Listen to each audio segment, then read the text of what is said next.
ঈদে ঘরমুখো মানুষের জন্য ট্রেনের অগ্রিম টিকিট বিক্রি শুরু 9 জুলাই থেকে, চলবে 13 জুলাই পর্যন্ত।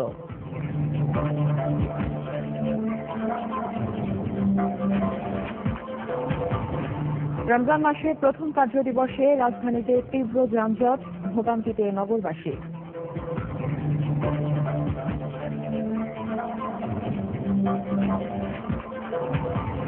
বিজিবির অকৃত নায়েক রাজাককে 5 দিনেও ফেরত দেয়নি মিয়ানমার, চরম উৎকণ্ঠায় স্বজনরা।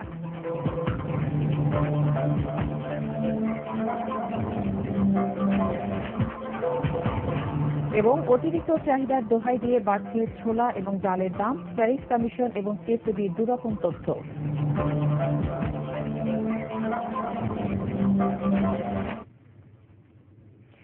শুনছিলেন বিডিবিএল সংবাদ শিরোনাম, এবারে বিস্তারিত। 9 জুলাই থেকে শুরু হচ্ছে ঘরমুখো মানুষের জন্য ট্রেনের অগ্রিম টিকিট বিক্রি। ঢাকা ও চট্টগ্রাম থেকে যাত্রীরা টিকিট কিনতে পারবেন 13 জুলাই পর্যন্ত। এছাড়া 16 জুলাই দেশের বিভিন্ন স্থান থেকে ফিরতি টিকিট বিক্রি শুরু হবে।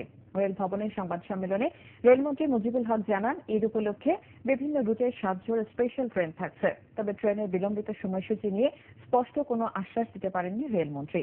আরো জানাচ্ছেন একরামুল হক সায়েম। রেলওয়ে বিভাগের তথ্য মতে প্রতিদিন ট্রেনে 1,80,000 যাত্রী চলাচল করে। আর ঈদ উল ফিতরের সময় যাত্রী সংখ্যা বেড়ে দাঁড়ায় 2.5 লক্ষেরও বেশি। অতিরিক্ত যাত্রী ব্যবস্থাপনায় এবার অনেকটা আগে ভাগেই প্রস্তুতি বৈঠক করে রেল মন্ত্রণালয়।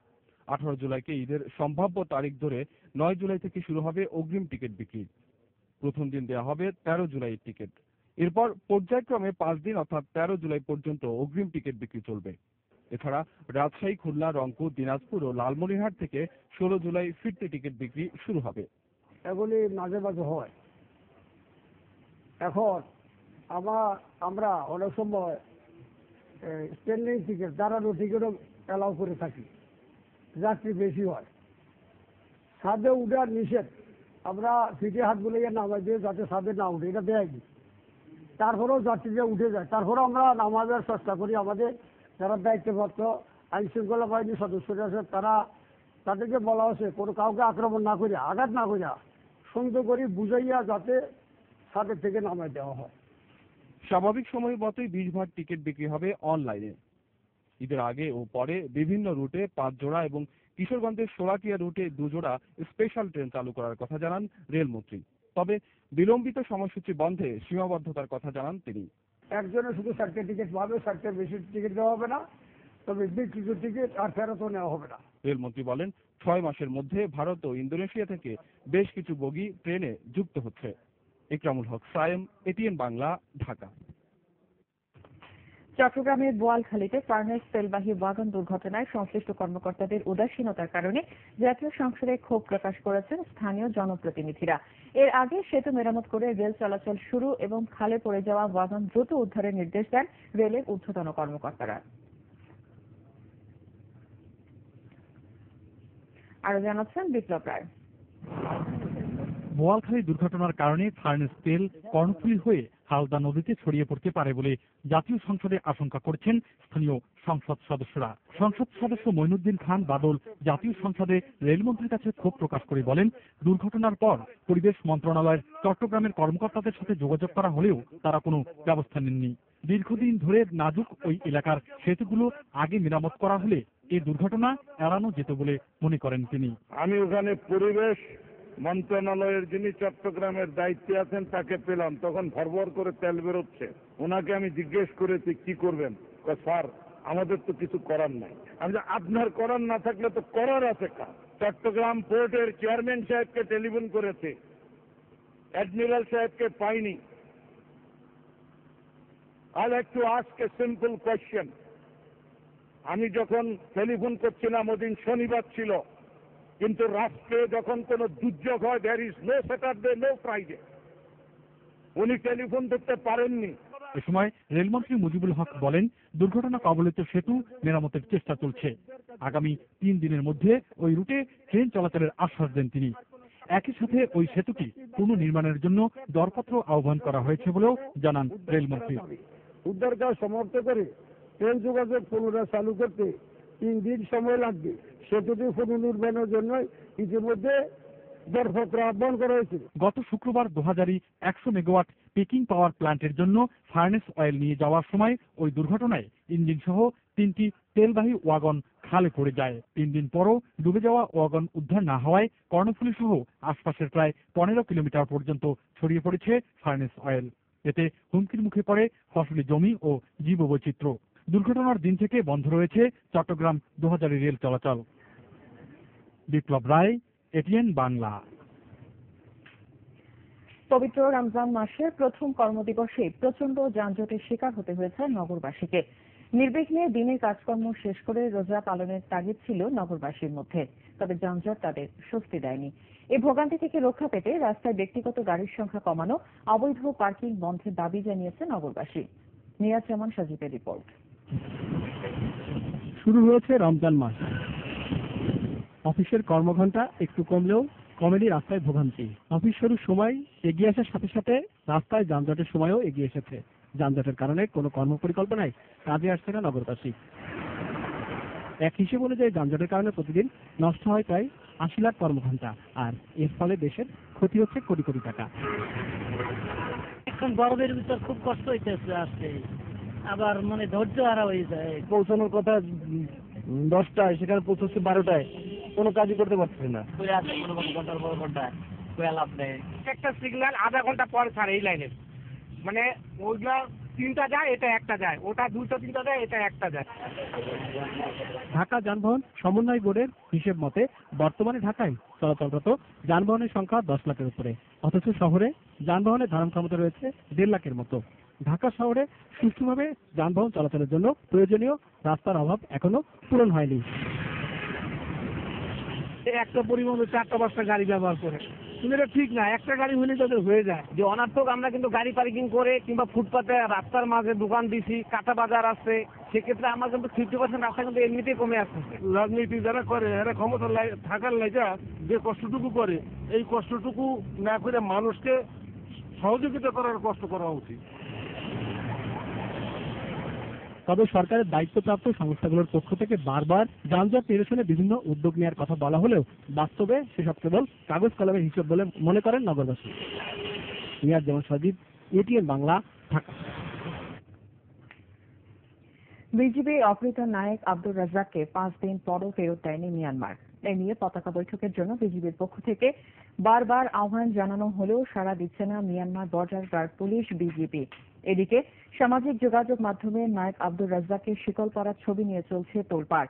এ ব্যাপারে বিজিবির কাছে লিখিত প্রতিবাদ জানিয়েছেন বিজিবির টেকনাফ 42 ব্যাটালিয়নের অধিনায়ক লেফটেন্যান্ট কর্নেল আবুজার আল জাহিদ। বুধবার নাফ নদীর দমদমিয়া পয়েন্টে বিজিবির গুলিতে বিজিবির জওয়ান বিপ্লব আহত হন। এ সময় নায়ক রাজ্জাককে ধরে নিয়ে যায় তারা।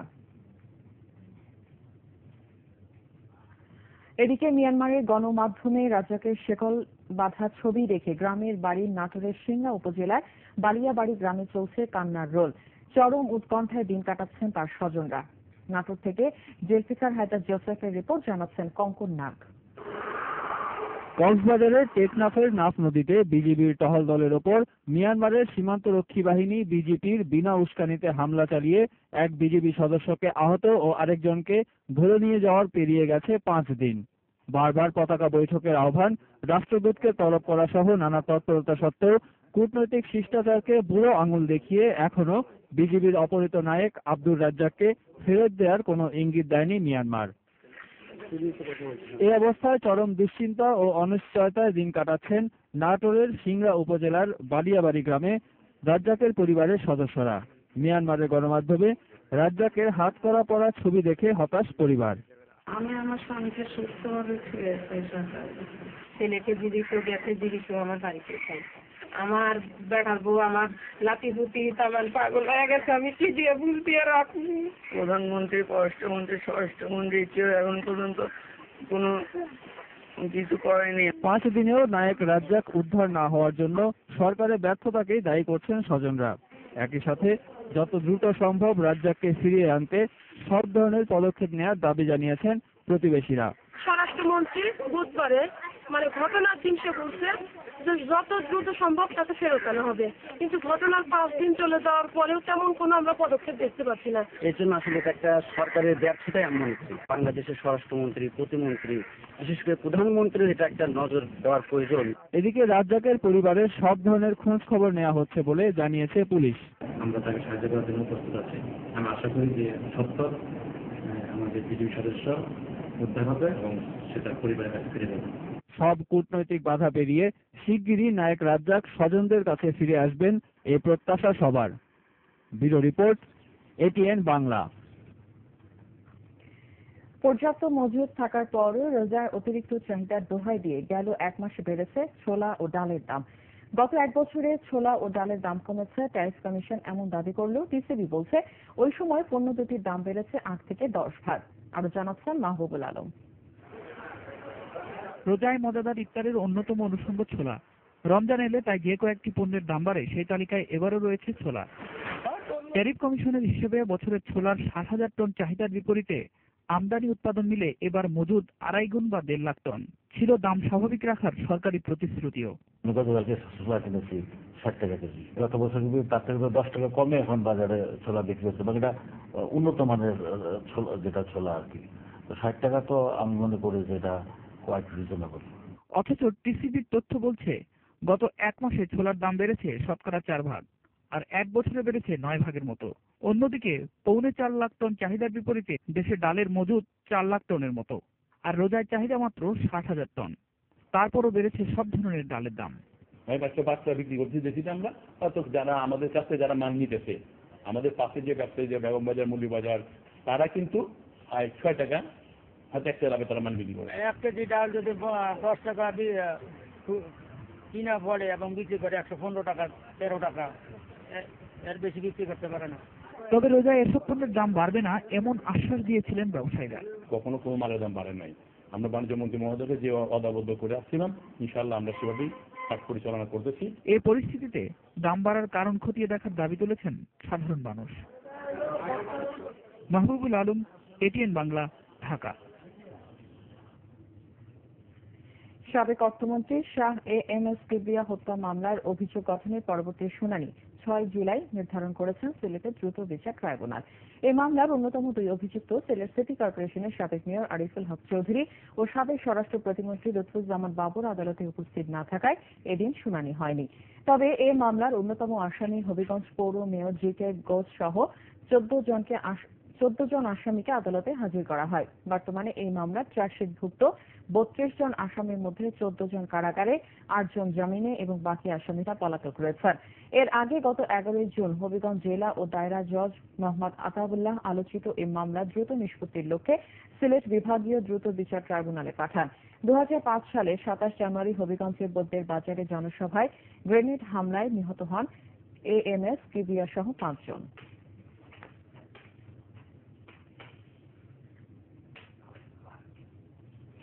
এবারে সংবাদ।